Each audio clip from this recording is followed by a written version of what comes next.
नहमदुहु व नसल्ली अला रसूलिल करीम। एक सवाल रवात से हमारे पास आया कि जो लोग उम्रा करके वापस तशरीफ़ लाते हैं, हज करके वापस तशरीफ़ लाते हैं, फिर लोग उनको मिलने के लिए उनके घर में आते हैं, तो फिर जो औरतें होती हैं मिलने के लिए आती हैं, वो एक एक घंटा बैठी रहती हैं, बातें करती हैं इधर उधर की। तो इस हवाले से हमारा दीन हमारी क्या रहनुमाई करता है। देखिए, उम्रा से जो लोग वापस आए हैं हज से, उनको मिलना एक सवाब की बात है और उनसे अपने लिए दुआ भी करवानी चाहिए।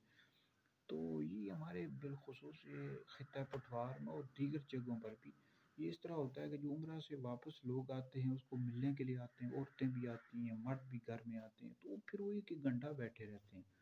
वो मतलब औरतें बैठी रहती हैं, अपनी पर्सनल बातें छेड़ देंगी, और वो बेचारे उम्रे से वो ज़ाहिर बात थके हुए आए होते हैं।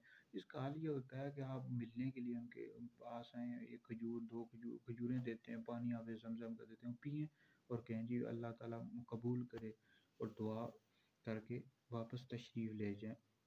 इतनी देर ज़्यादा नहीं बैठना चाहिए क्योंकि और भी लोग मिलने के लिए आ रहे होते हैं ना।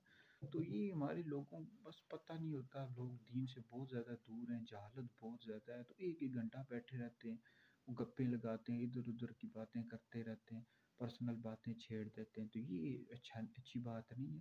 तो ये वीडियो सुने, ऐसे लोगों तक पहुँचाएँ कि आएँ और मिलकर फ़ौरन ही आप दुआ करवाएँ और चले जाएँ, ताकि दीगर जो लोग आ रहे होते हैं वो भी आएँ। तो इस तरह एक एक घंटा नहीं बैठना चाहिए, किसी को तंग नहीं करना चाहिए।